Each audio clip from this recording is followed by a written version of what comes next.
Hello friends, स्वागत है आपका अपने YouTube channel Sumit teaching classes में। आज हम पढ़ेंगे हिंदी व्याकरण का अगला टॉपिक संज्ञा।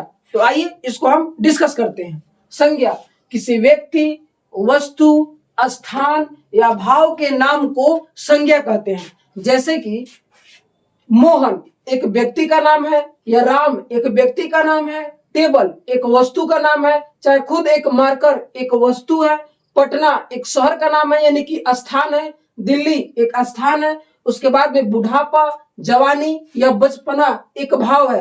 तो इन्हीं सभी को हम क्या कहते हैं? संज्ञा कहते हैं। किसी व्यक्ति, वस्तु, स्थान या भाव के नाम को हम क्या कहते हैं? संज्ञा। संज्ञा के 5 भेद होते हैं: व्यक्तिवाचक संज्ञा, जातिवाचक संज्ञा, समूहवाचक संज्ञा, भाववाचक संज्ञा और द्रव्यवाचक संज्ञा। तो आइए हम एक एक प्रकार हम पढ़ते हैं संज्ञा के भेद। पहला जो है व्यक्तिवाचक संज्ञा, जिस संज्ञा से किसी व्यक्ति, वस्तु या स्थान का बोध हो उसे हम व्यक्तिवाचक संज्ञा कहते हैं। जैसे कि कृष्ण, राधा व्यक्ति है, कलम और किताब वस्तु है, दिल्ली और पटना क्या है? स्थान है। उसके बाद में जातिवाचक संज्ञा, जिस संज्ञा से किसी जाति भर का बोध हो उसे जातिवाचक संज्ञा कहते हैं। जैसे गाय, लड़का, शिक्षक, बिल्ली, बाघ, हाथी, ये सब क्या है? जातिवाचक संज्ञा। जैसे कि गाय कहने से जो है संपूर्ण गाय जाति का बोध होता है, लड़का कहने से संपूर्ण लड़का जाति का बोध होता है, और शिक्षक कहने से संपूर्ण शिक्षक जाति का बोध होता है। तो ये सब क्या है? जातिवाचक संज्ञा। उसके बाद में अगला है समूहवाचक संज्ञा। समूहवाचक संज्ञा की बात करें तो जिस संज्ञा से किसी समूह या समुदाय का बोध हो उसे हम समूहवाचक संज्ञा कहते हैं। जैसे कि सभा एक समूहवाचक संज्ञा है, सेना, भीड़, परिवार, मेला, रैली, ये सब क्या है? समूहवाचक संज्ञा है। और इनमें एक बड़े समूह को दर्शाते हैं। जैसे कि मेला में बहुत सारे लोग होते हैं, सेना बहुत सारे सेनाओं का झुंड होते हैं, परिवार में बहुत सारे लोग होते हैं, मेला में बहुत सारे लोग होते हैं। तो ये सब जो है समूहवाचक संज्ञा है। चौथा है भाववाचक संज्ञा। भाववाचक संज्ञा जो है जिस संज्ञा से किसी व्यक्ति या वस्तु के गुण, दशा, भाव या स्वभाव का बोध हो उसे हम भाववाचक संज्ञा कहते हैं।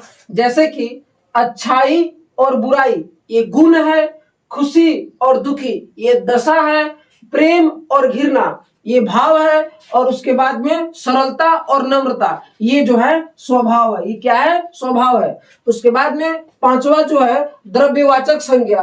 द्रव्यवाचक संज्ञा जिस संज्ञा से किसी द्रव्य या धातु का बोध हो अथवा जिसे नापा या तौला जाए परंतु गिना ना जाए उसे हम भाववाचक संज्ञा कहते हैं। जैसे कि सोना, चांदी ये क्या है? द्रव्य है। ये क्या है? द्रव्य या धातु है। उसके बाद में दूध, घी, चावल, पेट्रोल, डीजल ये सब क्या है? भाववाचक संज्ञा है, जिसे नापा या तौला जाता है परंतु गिना नहीं जाता है।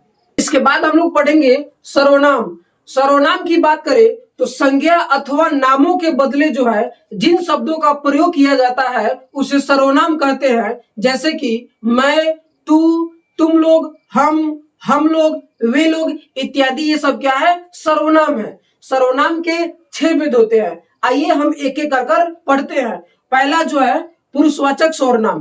पुरुषवाचक सर्वनाम की अगर हम बात करें तो जिस सर्वनाम से पुरुष या स्त्री को संबोधित किया जाता है उसे पुरुषवाचक सर्वनाम कहते हैं। जैसे कि मैं, तू, तुम लोग, हम लोग, तुम, हम इत्यादि ये सब क्या है? पुरुषवाचक सर्वनाम है।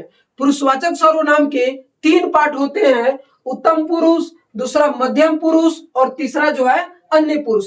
पहला उत्तम पुरुष, बोलने वाले को उत्तम पुरुष कहा जाता है। जैसे कि मैं, हम लोग ये क्या है? उत्तम पुरुष है। दूसरा जो है मध्यम पुरुष यानी कि सुनने वाले को मध्यम पुरुष कहा जाता है। जैसे कि तू, तुम लोग ये मध्यम पुरुष है। और तीसरा जो है अन्य पुरुष, जिसके बारे में बोला जाए उसे अन्य पुरुष कहा जाता है। जैसे कि वह, वे लोग ये क्या है? अन्य पुरुष है। उसके बाद में सर्वनाम का दूसरा जो है निश्चयवाचक सर्वनाम। और निश्चयवाचक सर्वनाम में जो है यह और वह आता है। और निश्चयवाचक सर्वनाम की बात करें तो जिस सर्वनाम से व्यक्ति या भाव के निश्चय का बोध होता है उसे निश्चयवाचक सर्वनाम कहते हैं। जैसे कि यह तुम्हारी कलम है, वह तुम्हारी गाय है, या हमारी किताब है, इसमें जो है निश्चय का बोध होता है, तो ये जो है निश्चयवाचक सर्वनाम हुआ। इसके बाद तीसरा सर्वनाम है